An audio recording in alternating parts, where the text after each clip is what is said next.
पहा नवीन एपिसोड्स एकदम add free.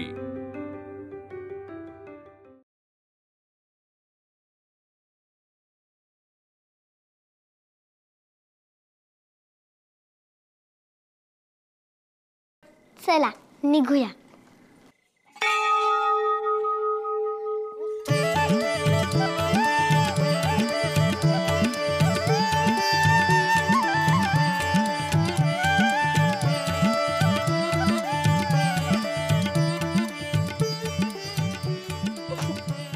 अहो दचकू नका। हा निरोप आहे जोडा यायचा। तिला बरे वाटले मी तिची विचारपूस केली म्हणून। अहो पण ही घंटा आपोआप कशी वाजली? आपोआप नाही, तिनेच केलंय हे नेहमी होतं। जेव्हा जेव्हा तिच्याशी मी बोलते ना तेव्हा तेव्हा हे होतं।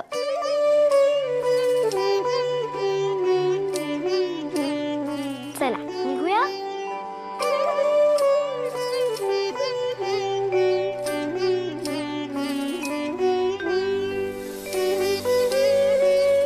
अहो तिकडे काय बघताय?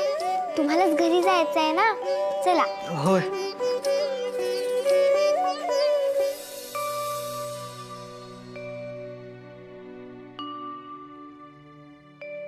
काय झाले? कसला विचार करताय तुम्ही? मी अजूनही विचार करतोय की देवळातली घंटा आपोआप कशी वाजली। आत्ता लक्षात आले की जोराचा वारा आला असणार त्यामुळे वाजली। म्हणजे तुमचा विश्वास नाही बसला माझ्या बोलण्यावर। असू दे, माझे काही म्हणणे नाही। हा प्रत्येकाच्या श्रद्धेचा प्रश्न आहे। मला तर मनोमन माहित आहे की देवीनेच माझी विचारपूस तिच्यापर्यंत पोहोचली असे सांगितले। चला निघूया, नाहीतर तुम्ही म्हणाल की मी व्याख्यान देते। चला चला।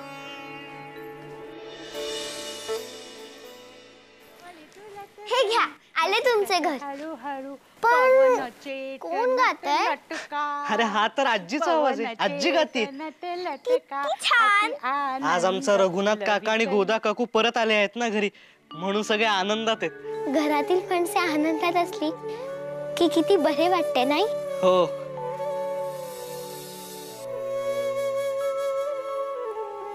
काय झाले? उमा त्याची आठवण येते। ती आनंदात एका ती बघावेसे वाटते आहे। आपण तर तुमच्या घरापर्यंत चालत आलो आहोत आणि उमा आते तर तुमच्या शेजारीच राहते। मग तुम्ही मला मदत कराल? हो करीन की। आपण हळूच पाहूया का ती दिसते का ते? हाओ नको नको, त्या चंदा काकू फारच भयानक आहेत। त्यांनी आपल्याला पाहिले ना तर धरून चोप देतील आणि आपल्या दोघांच्याही घरी तक्रार करतील। आपल्या घरचेही आपल्याला चोप देतील। अहो कोणाला कळू नाही द्यायचे, गुपचूप जायचे। बरे ठीक आहे, चला।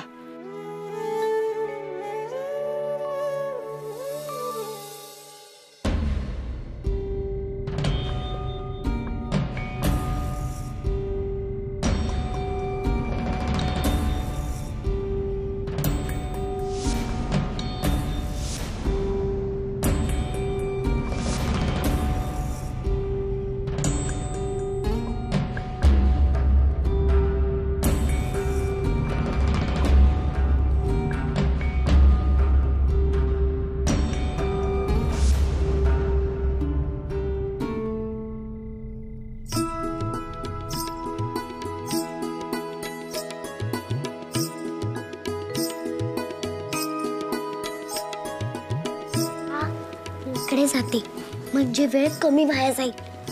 चालेल। वा वा वा वा, आज अगदी कोजागिरी पौर्णिमा असल्यासारखं वाटतंय। कावेरी बाईंनी सुराबरोबर चांदण्यात नेलं सगळ्यांना। काय इतकी का स्तुती करता आपल्या माणसांची? चार चौघा।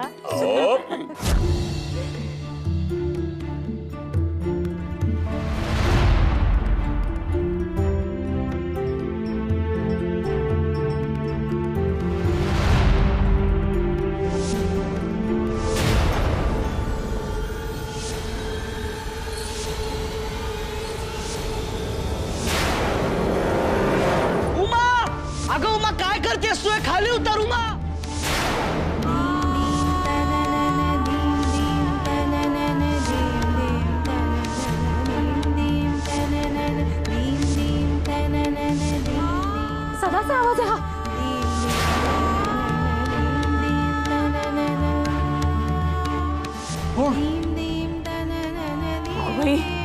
कोण किंचाळलं? अगं उमा काय करतेस तू? खाली उतर उमा.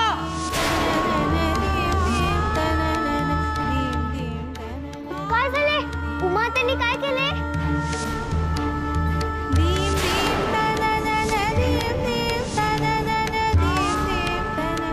का आलात तुम्ही इकडे? मला मरू देत नाही तुम्ही.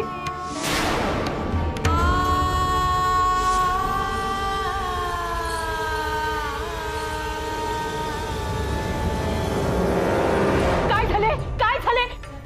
अगो बाई बाई बाई बाई बाई, आता मात्र हक्कत केलीस का तू? काय झालं? अगो काय झाले? काय झाले म्हणून काय विचारता? आमच्या कुळाचं नाव बुडवायचं ठरवलं हिने. उमा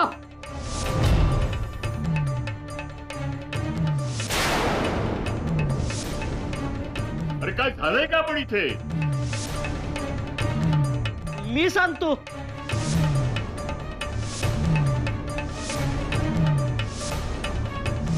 सदा अरे सदा तू इकडे काय करतोयस? अगो बाई, आणि ही बयो ही काय करते इथे एवढ्या रात्री? आत ये भाऊ आधी. त्यात येऊन नवीन काय सांगणार आहेत? धडधडीत दिसते हो, गळफास लावून घेत होती म्हणून.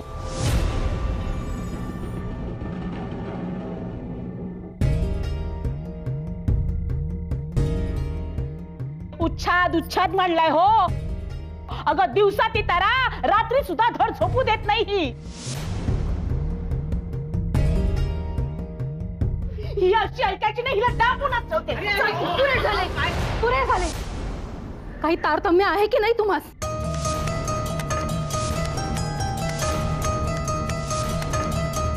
और जीव द्यायला निघालीये आणि तुम्ही मारहाण करताय तिला? जनाची नाही तर मनाची तरी लाज बाळगा चंदाताई. अगो बाई, अगो ही काय वागते हे दिसत नाही तुला? आणि मलाच बोल लावते. शांत बसा.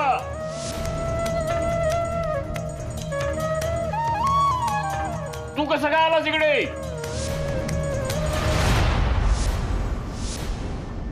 नका ना ओरडू त्यांच्यावर. पण ही कार्टी एवढ्या रात्री आमच्या घरी काय करते? अहो ना, आमच्या घराच्या इकडून काळोखात आपल्या घरी जायला धीर होत नव्हता, म्हणून मी सोबत करायला आले.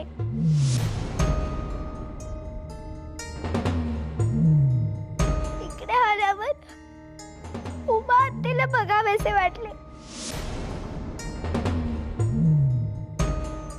आणि मी बघितले तेव्हा उमा. पुरे झालं. रात्री बेरात्री उंडार फिरायची सवय लागली तुम्हाला. पण या बयो मावशीला तर दुसरा उद्योगच नाही. फेटेल त्याला प्रवचन देत असते. लहान नाही की मोठा नाही.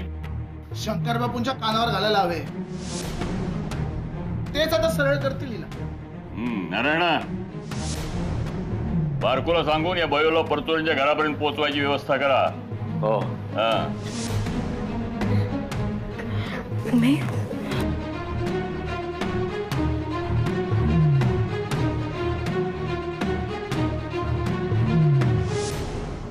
उमा, उमा रडू नकोस, रडू नकोस उमा.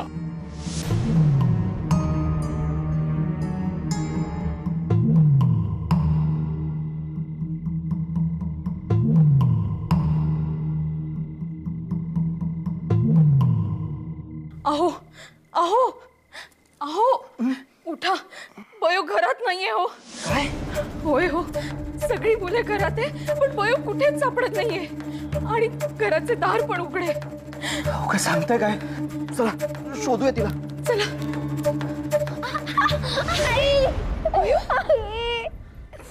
आपल्या मोठ्या राणी साहेब यावेळी जोगांच्याकडे होत्या. जोग आणि उमा म्हणजे प्रजा ना यांची क्षेमकुशल बघायला गेल्या होत्या बहुतेक. सान्यांचा बारकू घेऊन आला हिला. बयो तो सान्यांचा सदाशिव एक नमुनाच आहे. तो म्हणे इथे आला होता कशासाठी देव जाणे, पण जाताना काळोखाला भिवू लागला. म्हणून ही रणरागिणी कंदील घेऊन त्यास सोडावयास गेली आणि मध्येच जोगांकडे डोकावली. ताप काही संपत नाही डोक्यामागचा.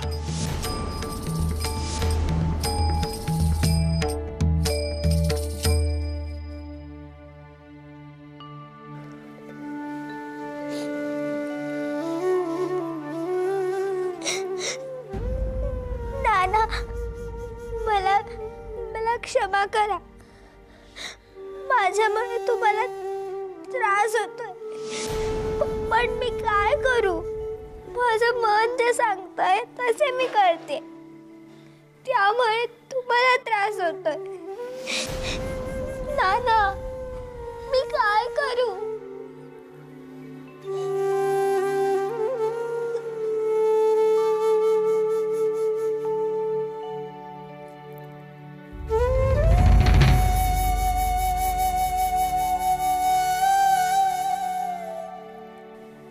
बयो, तू तुझ्या मनाचेच ऐक.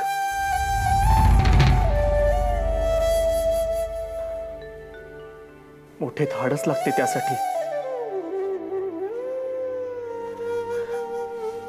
अगो, आमच्या जवळ नसले तरी तुझ्या जवळ आहे ते.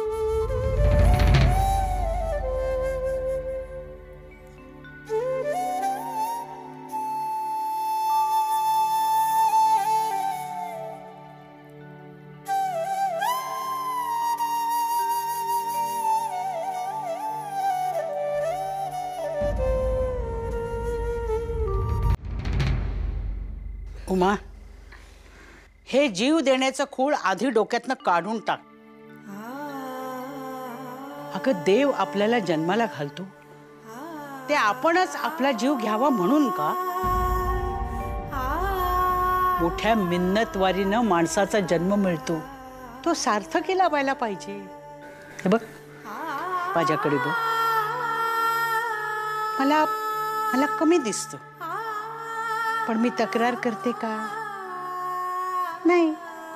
हसत असते की नाही एकसारखी?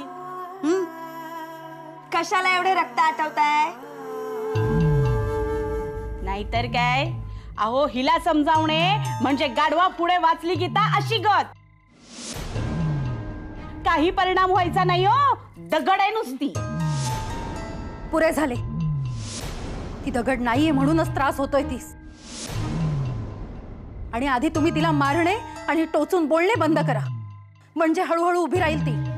अगो बाई, म्हणजे हिचे वागणे अगोचर आणि दोष आम्हास. चांगला न्याय आहे हो तुझा. न्यायाच्या गोष्टी तुम्ही न केलेल्याच बऱ्या, समजले?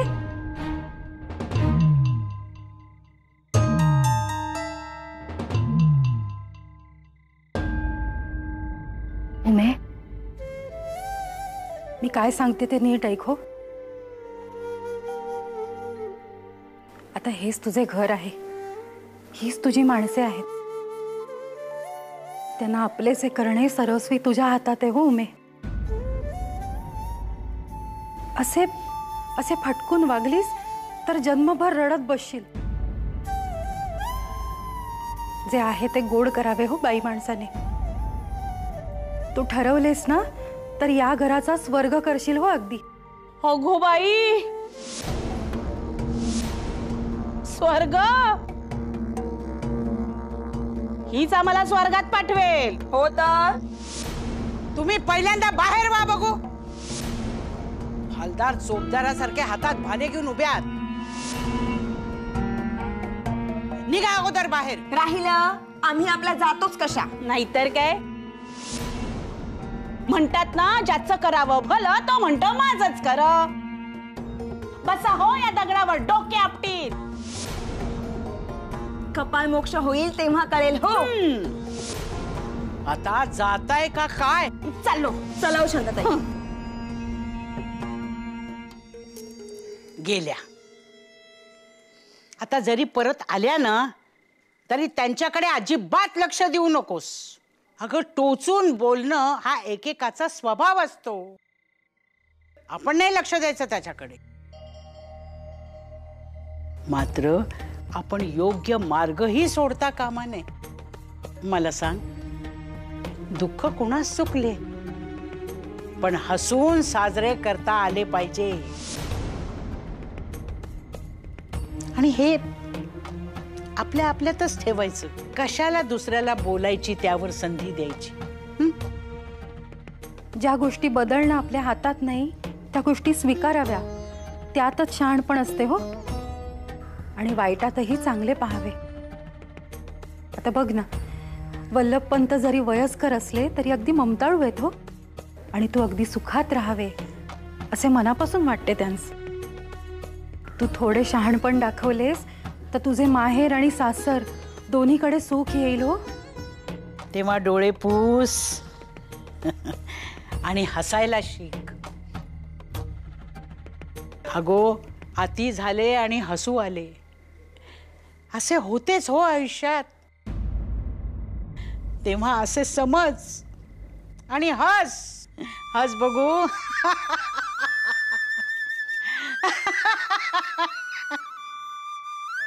काय रे, ती 9 वर्षाची मुलगी तुझ्या सोबतीला येते, काहीच वाटत नाही तुला? आज सगळ्यांसमोर तिने लाच काढली तुझी. आमच्या अहोंना काळोखात घरी जायला भीती वाटते म्हणून मी सोबतीला आले. रे अहो. नाही, आणि याला इथे सोडून ती कशी जाणार होती एकटी घराकडे? का हा जाणार होता तिला सोडायला? पुन्हा याला सोडायला ती? दादा, रात्रभर हेच चालू राहिलं असतं यांचं. पुरे आता उशीर झाला. आधी जा, झोपा तुम्ही.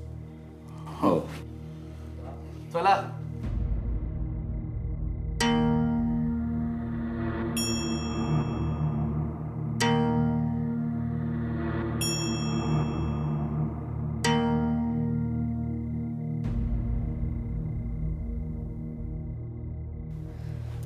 आता मात्र मला बयोची काळजीच वाटू लागली. आजच्या घटनेमुळे का? पण आज बयो होती म्हणूनच उमेचा जीव वाचलाय हो. ते मात्र खरे, आणि त्याबद्दल तिचे कौतुकही आहे. पण सदाशिवास सोडण्याकरिता जाणे म्हणजे अगोचरपणाच नव्हे का?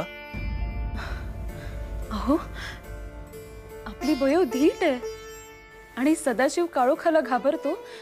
याला आपण तरी काय करणार ना? ते वेगळेच, पण एकूणच बयो निर्भीड आहे. योग्य काय आणि अयोग्य काय ह्याची पूर्ती जाण आहे तिला. निशंक मनाने योग्य मार्गावर चालण्यासाठी हिम्मत आहे तिच्यात. होय हो, ती पुढचा विचार करणारी आहे. हो, पण आपल्या समाजाला ते पचणारे नाही. इमामवाड्याच्या घटनेपासून आतापर्यंत पाहिले तर बयो निर्भयपणे वागली आहे आणि स्वतःच्या मनाचंच ऐकत आली आहे. अर्थातच ते तसे वागण्यासाठी तिच्यावर संस्कार आपणच केलेत. पण ती ते प्रत्यक्षात आणायला लागल्यावर मात्र आपली पाचावर धारण बसली. हे मात्र खरे बोललात. आपण सगळ्यांना सांभाळत, मर्यादा पाळत जगायला शिकलोय. पण बयोला ते जमत नाहीये आणि त्याचीच काळजी वाटू लागली आहे मला. अहो, आज ती इथे आहे म्हणून ठीक आहे, पण उद्या ती सासरी जायची आहे, साने व्हायची आहे. तसे एक बरे आहे, आपले पालगड गाव फार छोटे, तेवढा बभरा व्हायचा नाही. पण उद्या याच्या वागण्याला जर सानेंनी विरोध केला तर कसे व्हायचे माझ्या लेकीचे?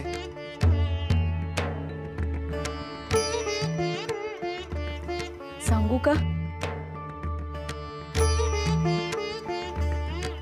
यातूनच ती घडत जाईल. तुम्ही काळजी नका करू. भयोची सासू आणि आजी सासू फार चांगल्या आहेत हो. त्या घेतील तिला सांभाळून.